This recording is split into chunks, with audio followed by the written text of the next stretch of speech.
Hey there, it is Tom here on behalf of Indie Structural Productions once again with another monthly update, and I freely admit this completely snuck up on me. The next thing I knew, it was October already around the corner. So yeah, I am filming this now on the 29th of September and you're watching this on the 30th, so I hope at least that I've managed to get it done on time. I should. Anywho. This month. What has happened this month? Oh yes, I have had so many wonderful issues with tech just not working. Well, I found out that there were things, wrong with my internet connection, so I got those sorted, got a faster internet. Now that works, that's always well and good. My computer is running slower and slower by the day, and today I went to get the first step toward a better future, so to speak. I am going to be building a new computer so that I can actually edit stuff properly and get work done, because right now, if I were to turn on my computer from this state where it's hibernating, it would take me about 15 minutes for it to kind of like load everything up and me being able to edit, another 15 minutes until Premiere starts actually working properly. Yeah, that's not any way for me to really work or get stuff done. But I have gotten stuff done. I am nearing the final stages of Johnny's base.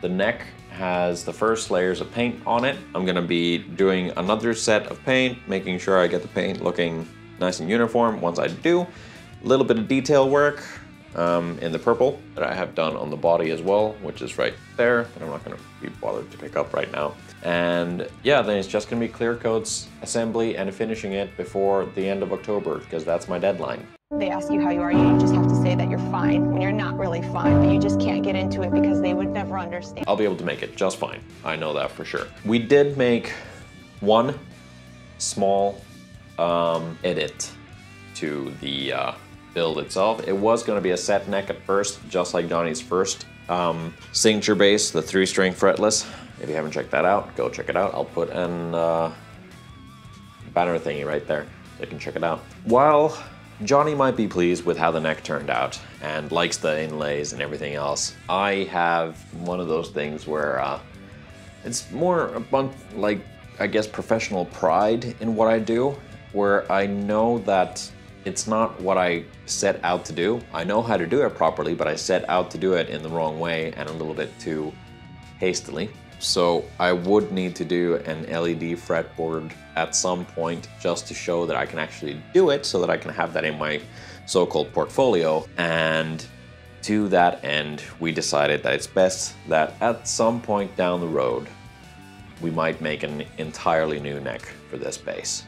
It works just fine, and all the lights do light up, and it does work, it does function, and it is, according to Johnny's spec, but I'm not fully satisfied with it, and he understands where I'm coming from with that. So we'll work out something, and at some point down the line, maybe if one of the lights burns out or something, I'll make a new neck for him.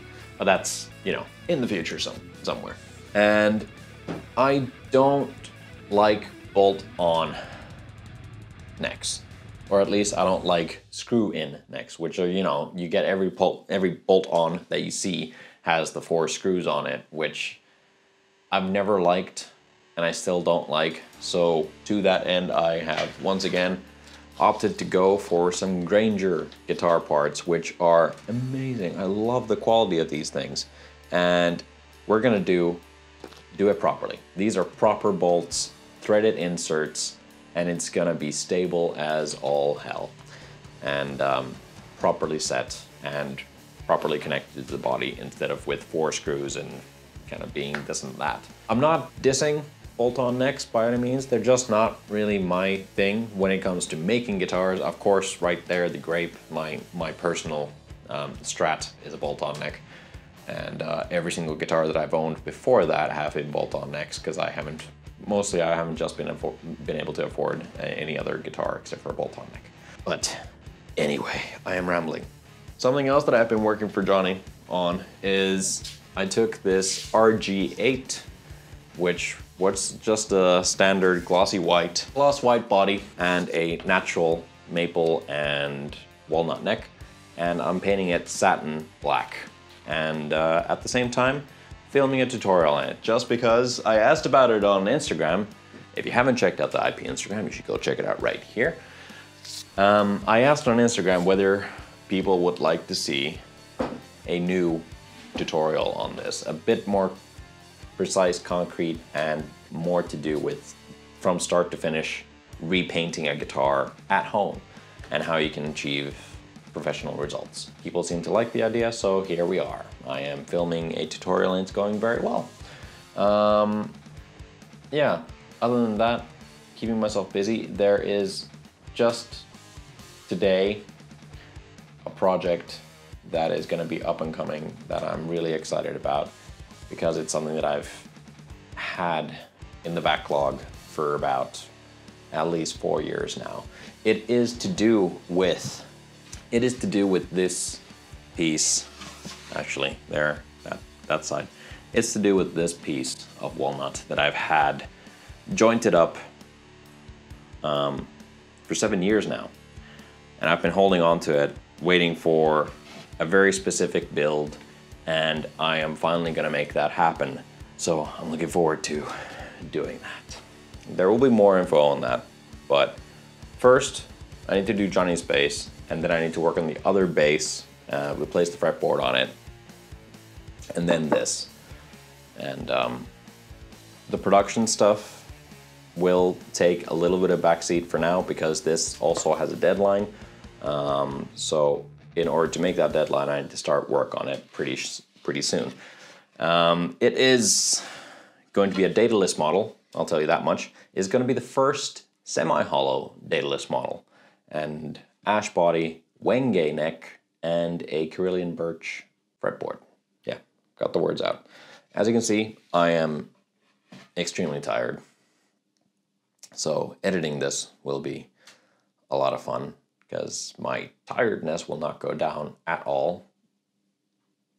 So, yeah. Ooh, hey, something really cool that is about to happen. I have already put, actually, it's right here.